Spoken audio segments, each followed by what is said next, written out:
Previously? I'll be back. And now. I'm back. I'm back.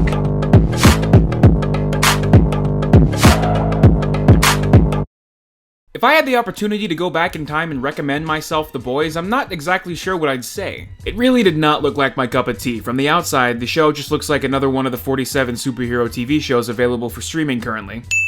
I might say, look, Panda, it's a dark, funny, subversive superhero show. But that really wouldn't work because, yeah, no shit, it's another Justice League parody. But that wouldn't do the show justice at all, because it's not taking the piss out of the superhero genre as much as it is being a criticism of corporate greed and late-stage capitalism through the lens of superheroes. The Boys is about four dudes who just want to crack open a cold one, go to Missy's milkshake yard, and maybe take down the largest corporation in the world, Vought, which employs the top superheroes, name the seven, manages a network of nationwide local heroes, manages branding and marketing for their heroes, produces feature films and TV shows for their heroes, and also is in the process of becoming a private military corporation for giving the US unstoppable super soldiers. So basically Disney in 5 years. Starting off watching this show, I was not exactly hyped. I watched the first episode the way a Kmart security guard taking his job too seriously watches a group of teenagers, you know? It starts off with some forced, uncomfortable dialogue. I had to ask you out, followed by the deeply cringe-inducing,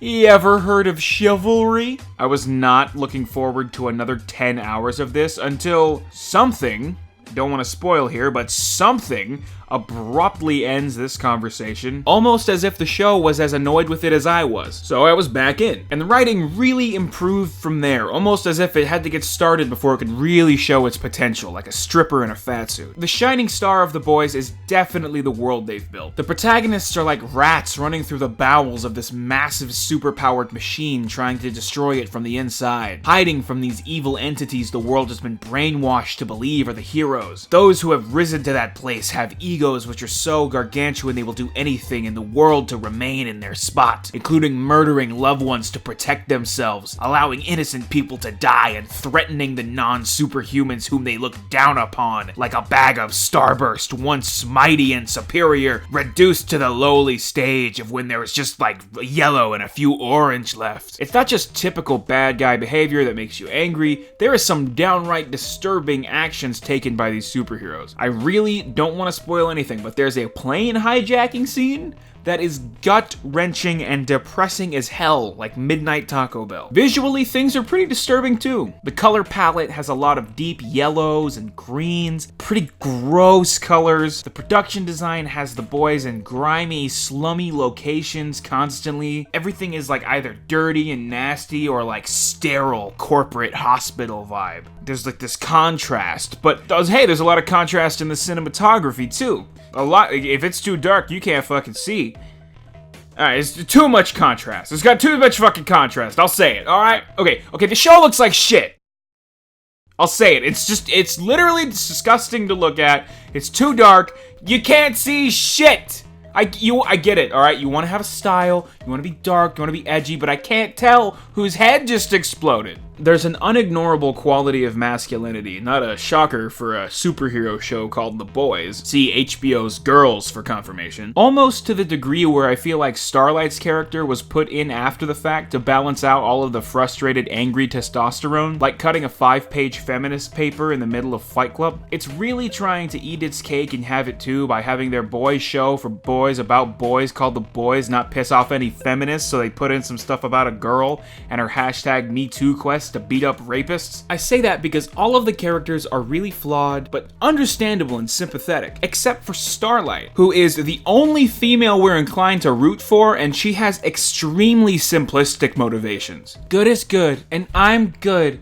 This is good, so I like it, except for that, which is bad. So I don't like. Even the Seven, who are completely insane egomaniacs, are humanized and sympathized with enough that you feel for them. except for Homelander. Of course, the subversive version of Superman has to be the most sociopathic of all, which is especially fitting with the laser eyes. I have no clue whose idea it was to give a character like Superman laser eyes, because it does not translate to heroism. Red beams of instant death slicing people in half is not exactly what I consider to be the qualities of our kind, sexy, benevolent savior. But that's what makes this show work so well. Being around such a powerful being is not relaxing. And the worst part is, these bad guys aren't stupid. They're playing the game of fame, power, and influence. They're not just super because of their powers, but because of their backing. They're these logical, corporate, lying sociopaths. My biggest trouble is when writers try to stuff in pop culture references, saying stuff like, "What's Sporty Spice up to?" "Who?" "Sporty fucking Spice. What's she up to?" okay, new rule, can we just stop bringing up the Spice Girls? Can we not? It's done. They're over. I get it. They were a group. It's not a group anymore. It's the past. Whatever. It's over. I'm done. Stop bringing them up. That was genuinely mad, and I still stand by that statement. But they actually bring that line back around 2 episodes later to explain why the character brought them up in the first place, why it matters, and how it connects to a very deep part of his tragic backstory. And that encapsulates the way I feel about the show. What I expected in terms of tropes and cliches weren't left out, but they ended up being smartly utilized to tell a unique story with surprisingly depthful characters. But that's not saying a lot, because if the characters didn't speak solely in hackneyed cliches and humor so cringe it makes me burst a blood vessel, I would have been surprised. And if I have to rate that ending, I'm gonna give it a holy shit out of fuck! In the end, it was so good, I ended up procrastinating on a bunch of things I was supposed to do. But maybe that's not necessarily high praise considering my work ethic.